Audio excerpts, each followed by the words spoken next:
તો જો આકાશમાં બધી કાળા વાદળ છવાઈ ગયા છે અને મોસમ એકદમ લાજવાબ થઈ ગયો એમ લાગે રહ્યું હમણાં જ વરસાદ પડશે.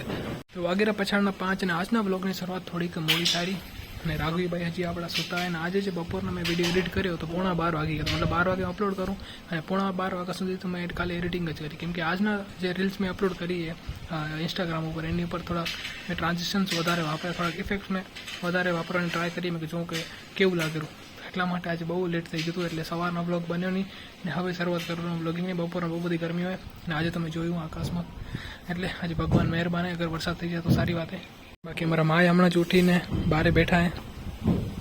વિચાર કરો, ઘર આપણું ઘણું ગરમ હોય એના કરતાં બહાર બહુ ઠંડુ હોય એટલે બહાર બેવાનું વધારે પસંદ કરે. તો ચલો આપણે રાઘવીને ઉઠેરી કે નહીં. જો કેવી મસ્ત સૂતી પડી છે. રાઘુ, એ રાઘુ, રાઘુ ઉઠ, 5 વાગે જોતા ઉઠ વેલી, ઉઠ, અરે ઉઠ. હેલો રાઘુ. હા આમ નહીં ઉઠે એના માટે કાંઈક સ્પેશિયલ આપણે તરીકો અપનાવવો પડશે. રાઘુ આઈસ્ક્રીમ ખાવી તને? હે હું કાલે લઈ આવ્યો એક મસ્ત આઈસ્ક્રીમ તારા હારું. હે હું ખાઉં રાઘુ? હે ઊભી રહેજે, હું જવરો.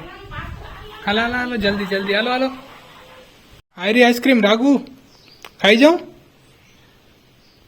એ આજે તો એ દેખાડી હું ખાઈ જાઉં ભલે. આ જાઓ આઈસ્ક્રીમ. તને નહીં ખપે ને? હે નહીં ખપે ને તને?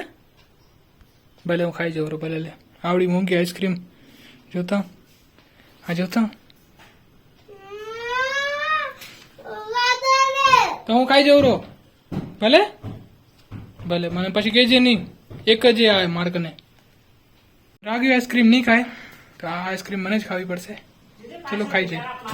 તો હજી પહેલી વાર એવું થયું હશે કે આઈસ્ક્રીમનું કે ખાવાનું નામ લીધું અને રાઘવી ઉઠી ના હોય, એટલે રાઘવી અમારી હોશિયાર થઈ ગઈ. જો હરામી વિડીયો બનાવતો એટલે ઉઠી નહીં ને હવે છની મનની ફ્રીજમાંથી આઈસ્ક્રીમ કાઢીને ખાઈ રહી. હે એવડી હોશિયાર થઈ ગઈ તું? હે પાપુ? ઓ એમાં શું મોઢું બગાડો રે? આવડે તારા આઈસ્ક્રીમ લઈ આવ્યો હું ને મોઢું બગાડે રહી. તો આ છે મારી પાસે 500 રૂપિયાનું મારું ઘડિયાળ ટાટાનું, અને માએ મને એક તેની તિજોરીમાંથી એક ઘડિયાળ કાઢી દીધું હોય જેની કિંમત આના કરતાં 10 ગણી વધારે છે. જો આ છે ઘડિયાળ સિકો 5 ઓટોમેટિક 17 જેવલ્સ.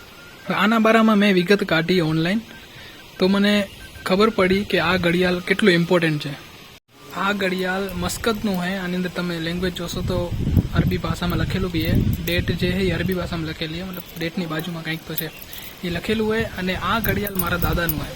મારા દાદા આને પહેરતા હતા, કડી તૂટી ગઈ છે, હવે આને રિપેર કરાવીને હું પહેરીશ. અને મેં આને સર્ચ કરી ઓનલાઈન તો આની કિંમત આવી કંઈક 5,000 થી 5,500 રૂપિયા. અને આ ઘડિયાળમાં કોઈ સેલ નથી લાગતા. આ ઘડિયાળ હાલેરું આપણા હાથના મૂવમેન્ટથી. હમણાં આ ઘડિયાળ બંધ છે, એઝ યુ કેન સી ઘડિયાળ બંધ છે, પણ જેવું આને પહેરીને રાખીશ ને થોડાક સમય માટે તો ઘડિયાળ ચાલુ થઈ જશે. તો આ એ ઘડિયાળની ઇમ્પોર્ટન્સ છે. અને હવે આ ઘડિયાળ હું પહેરવાનો હું જ્યારે હું કંઈક ફોર્મલ કપડાં કે એવું કંઈક પહેરીશ તો વિચારે કે આ ઘડિયાળ હું ધારણ કરીશ.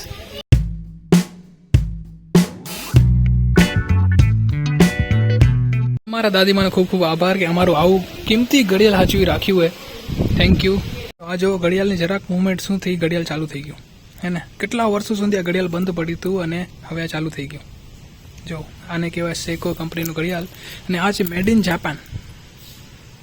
દેખાડું? હા મેડ ઇન જાપાન એટલે જ ચાલુ હોય. મેડ ઇન ચાઇના હોય તો ક્યારનું બંધ થઈ ગયું, સડી પી ગયું હોત.